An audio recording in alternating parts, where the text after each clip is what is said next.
The world's first shamans. Is shamanism older than we are? One normal day back in 2005, archaeologist Leore Grosman made her way up to the cave site at Hilazon Tachtit in the Southern Levant region in Israel.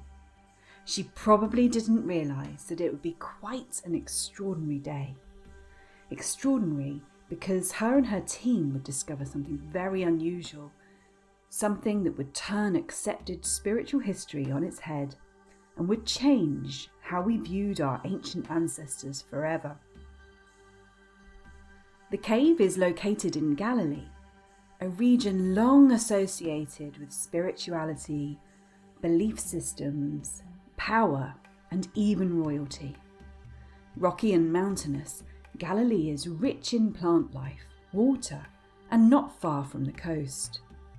The cave, with its colossal open entrance and stunning views over the hilly region beyond, held graves deliberately built to bury members of the society that lived around 12,000 years ago.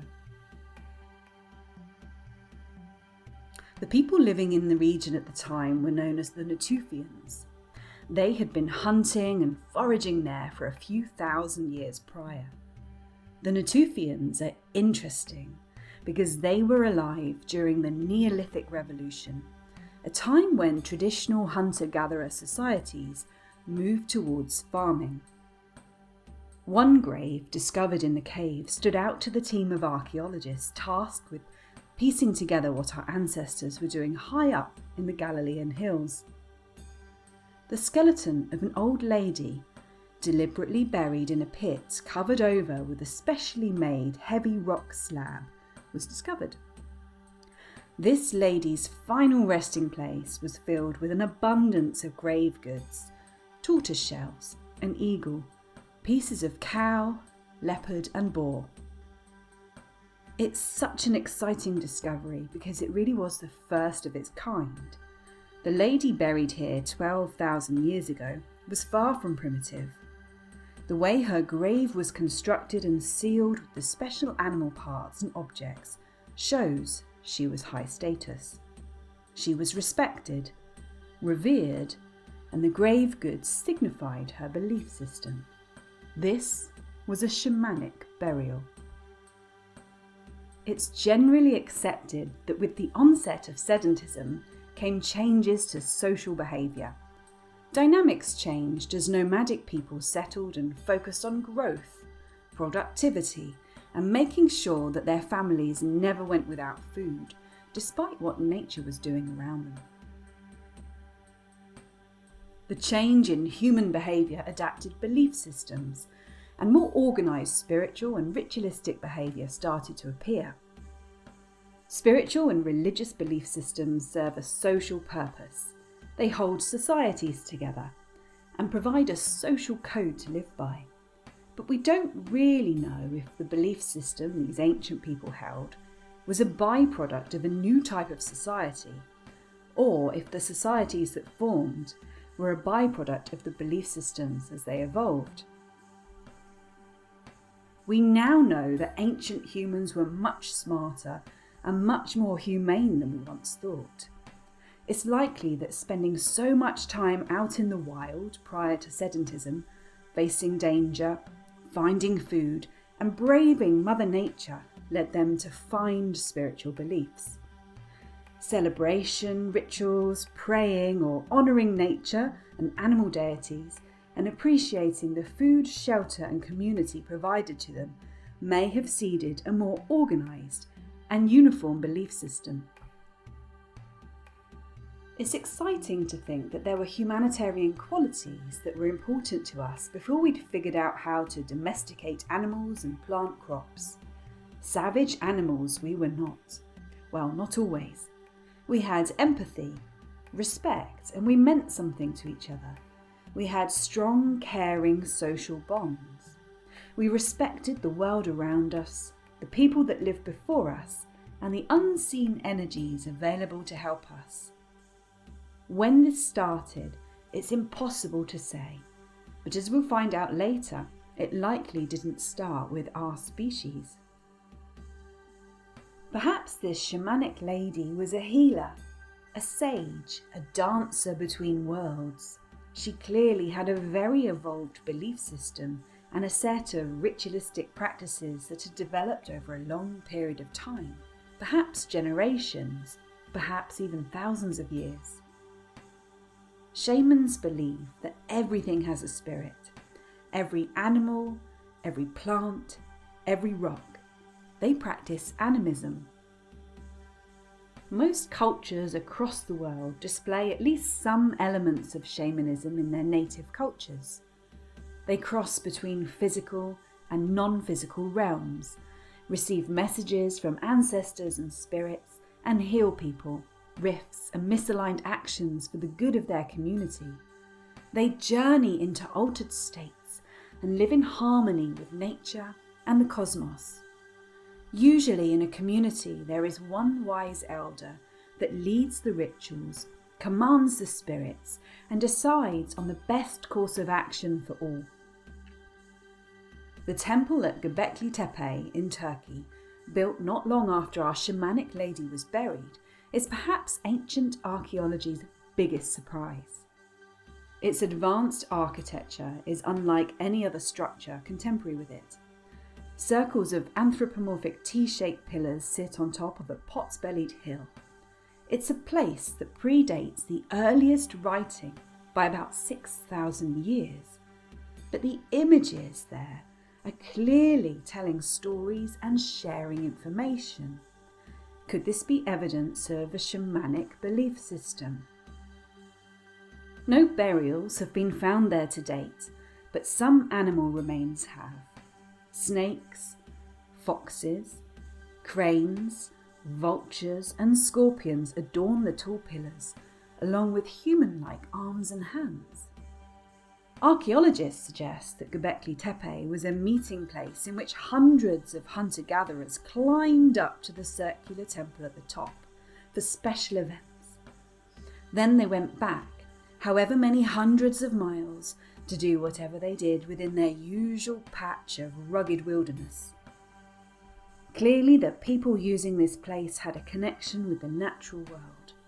They also had an important reason to travel far and gather with others. The effort involved with building, decorating, and travelling to this location is immense.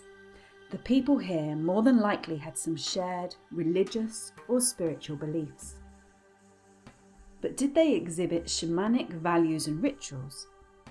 Certainly the animal totems and feasting rituals suggested by the animal remains suggest something along these lines.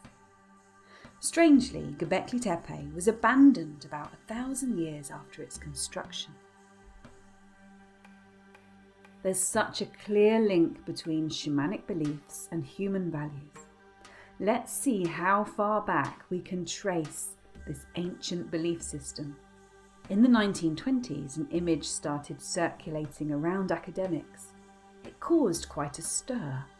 This image was recognised as the first depiction of a deity on Earth. The sorcerer is a cave painting of a horned, human-like figure.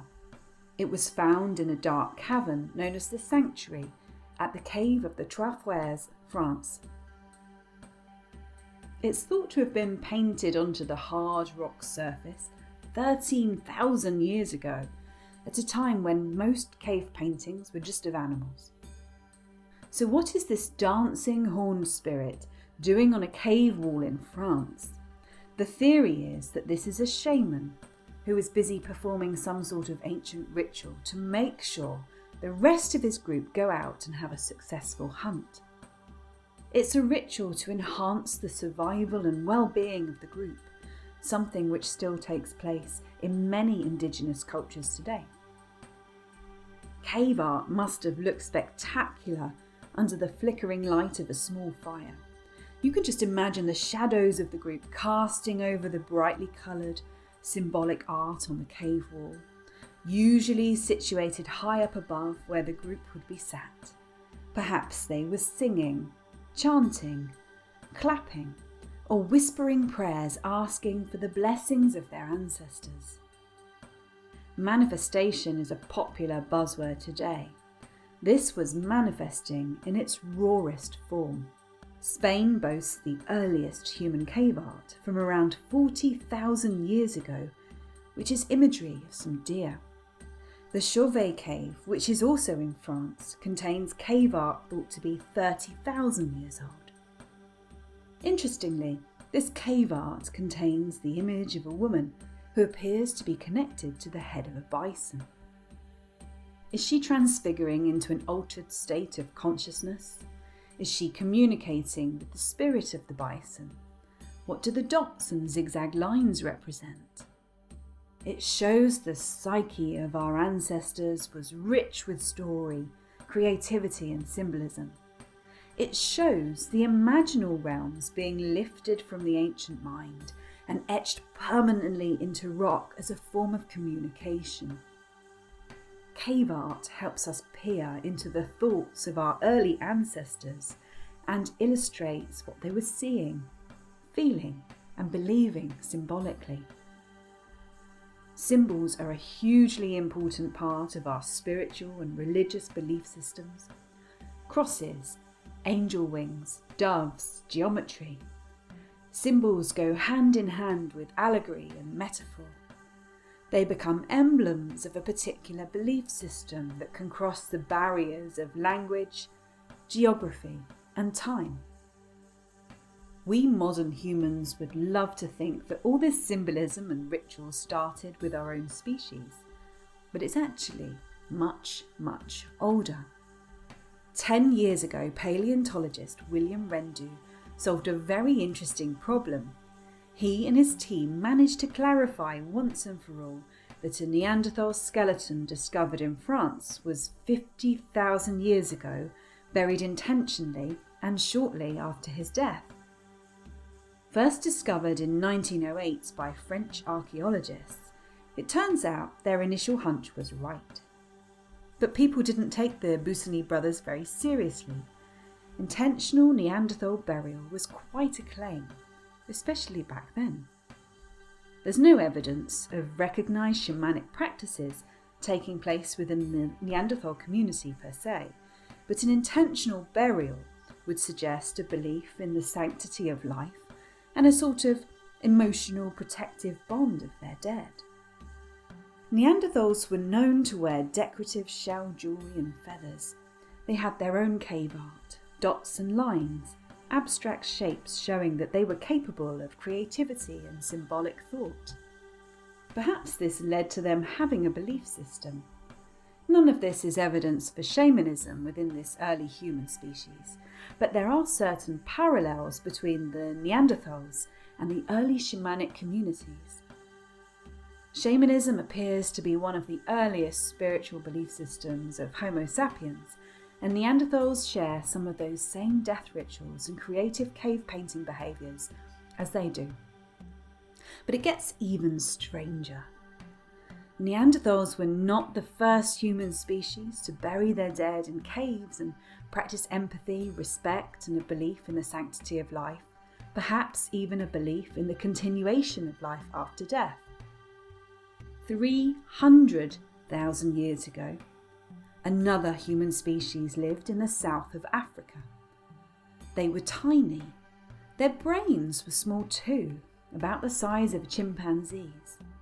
Remarkably though, they were extremely smart. These people navigated through a subterranean cave system in the dark with steep climbs and sharp drops in order to perform a special ritual, a death ritual.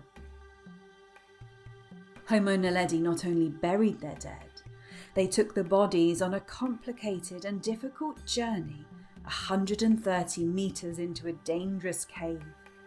They even buried their loved ones with grave goods, goods that surely would have come in handy for those members of the tribe that lived on. There must have been a very important reason to bury these special objects with the deceased. Perhaps a belief in the afterlife. In fact, the vast Homo naledi gravesite, containing at least 30 individuals, is so rich with archaeological discoveries, it's led experts to completely reevaluate our own evolution. And these experts propose that this species were not ape-like at all, but they actually had a complicated belief system and matched their rituals around their beliefs.